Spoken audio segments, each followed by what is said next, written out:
Okay, so the first round that we're gonna have in our workout today is gonna be an explosive movement with a ball here. We're gonna work on a little anterior core and some of those fast twitch fibers in the leg really stepping through. And then we're gonna couple that with the strength movement in the squat.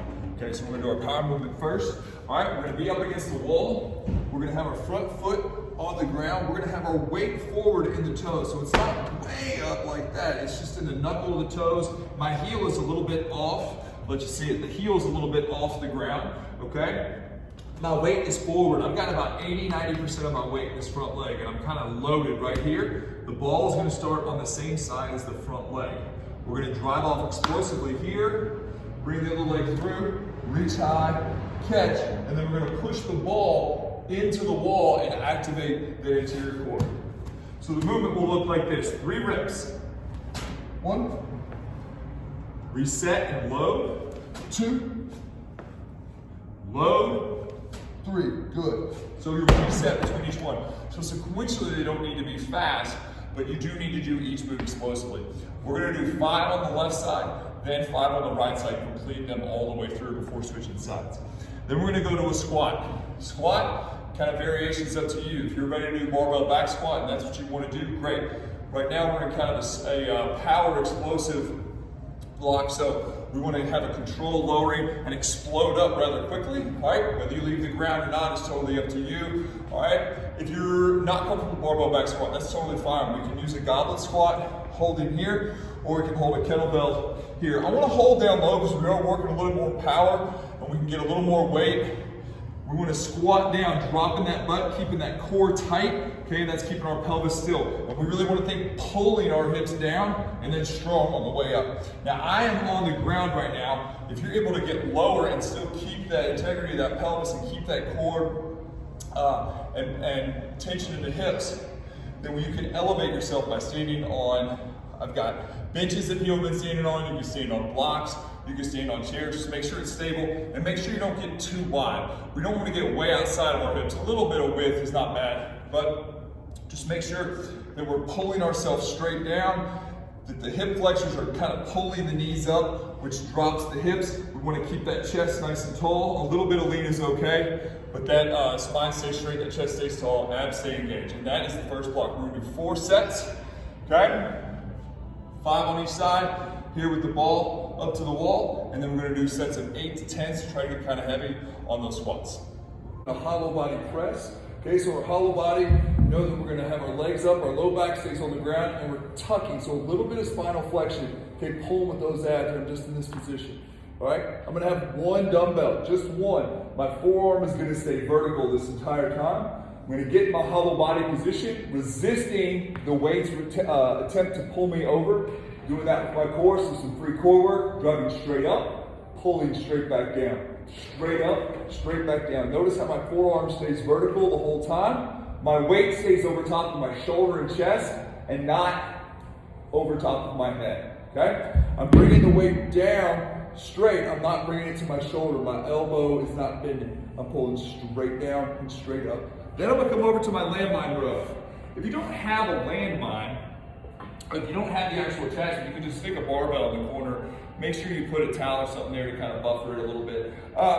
If you don't have that, we're just going to be in a hinge position, okay, in a row, so you can get dumbbells if you have those, kettlebells if you have those, get in that hinge position. We'll stand a little wider, okay, but if you do have the landmine, we want our toes to be even with the plate in the front, okay? We're gonna squat down and load our hips. So whenever, if you're doing the landmine, if you're doing dumbbells, you wanna load these hips so our legs and our butt are our support. We don't wanna be here just hanging on with our back and rowing.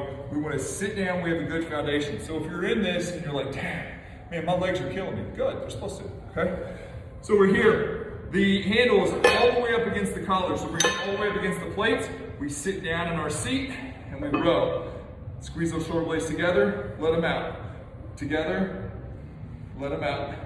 Together, let them out. Notice how I'm not standing up at all, I'm not squatting. My legs stay still and I have a nice smooth row, okay? We'll complete 10 to 12 of those.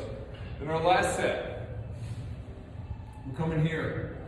We're gonna hold on to something high, all right? I would like for your feet to be able to touch the ground. So, some of you all are not as tall. If you're holding on and your legs will dangle, let's move a bench or a chair or something underneath. so that we can, when we bring our legs down from this lift, we can touch the ground every time, okay? Because I want to make it controlled. We're going to lift our legs. We're going to get tension in the hang. We're going to lift our legs and set them back down. I'm not swinging. I don't want to lift and swing and just be going all over the place. I want to get tension, lift, and then set them down. I want to think that I'm tilting my tailbone facing forward. So I'm lifting my whole pelvis, making that spine long, and then lowering under control back down. So we'll do 8 of those. Again, 8 good reps, and get yourself balanced and still at the bottom every rep. Hollow body press. We've got 8 to 10 each side. Okay, then we immediately move into our row. Then we're going to do 10 to 12. And then we're going to do our hang, and we're going to do 8, okay? Get your breath, catch your breath between these reps. So if you do the chest press, and like, oh man, I'm tired. Or you want to shake your hands out after the row before you get the hang. Take yourself 30 seconds, take yourself a minute. And when you come back around, make sure you give yourself 2 or 3 good minutes of rest before we hit that, before we come off the hangs and back onto the press. Okay, so for our last circuit, we're going to go through hip thruster. Okay, now we do our hip thruster a number of ways. If we use a barbell, the way we like to get on the hip thruster, you're going to load your bell up, you'll load it this way, and you want the bottom of your shoulder blades on the edge of the base here. You're going to drop those hips down, and then notice how my chest is facing forward. When I squeeze my glutes and I drive up evenly to my whole foot, I keep my abs tight, and I pivoted my upper body on the bench, now I'm looking up towards the ceiling. So when I'm up and extended, all right, squeezing the glutes hard, squeezing the abs hard, high, facing the ceiling, pull those hips down. So again, when we do our eccentrics, we control them. So we pull our hips down, now I'm gazing forward towards the wall, and I'm here. You can put a dumbbell here, you can put the barbell here, like I said, whatever way is best for you. We have a cool little setup. You can just do a setup with a bench, or you can do body weight. You know, use your tempo, use holds, use big squeezes, whatever you need, okay? After that, we come over here and we're going to do chops. So we have a cable system. You can also do them with bands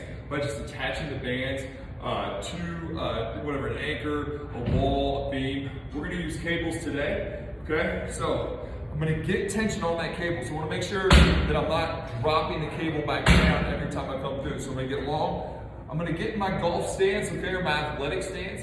All right, I'm going to come out here and have tension, and I'm going to turn my whole body and rotate that rear foot. Now notice how my hands stay in front of my chest here, just like this. Rotate and bring it back around, okay? So I'm gonna do 6 real speed reps here because we're trying to get a little rhythm. So we start with tension in the cable. Here we go, 6, 5, 4, 3, 2, 1. Notice how I'm turning, I'm not leaning over, I'm rotating my body, okay? So we want to rotate. We'll do 10 reps, 12 reps on each side. We're trying to move this with intention. So we want some weight, but we don't want the whole stack. It's more speed than heavy, okay? Our last move in this is going to be a little side plank with an abduction. So we want to tuck our hips back, almost like we're trying to hide them here, okay? And I'm gonna do a hip extension as I lift up and forward. I'm gonna bring my top leg up into abduction. So my top ankle and my top knee are both gonna lift. My bottom knee and bottom ankle are gonna stay down. I'm gonna lift my hips and come forward towards the front. Okay, hips tucked back, lift, bring forward, drop back.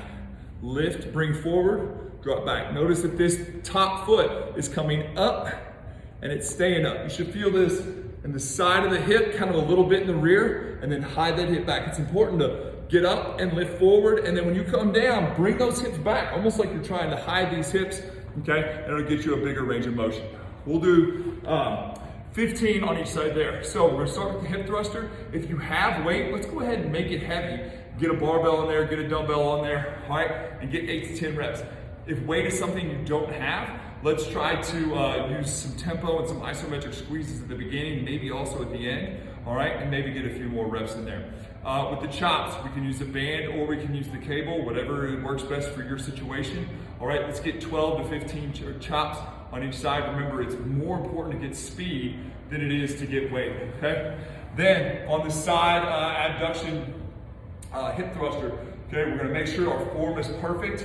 Hide those hips back, squeeze those hips forward and lift that top leg we're gonna do 10 to 15 reps on each side. Run through them all, okay? Back to back to back. Again, take your rest, get a drink. At the end of that circuit, take 2 or 3 minutes, let your heart rate come back down, and attack that next circuit with some gusto.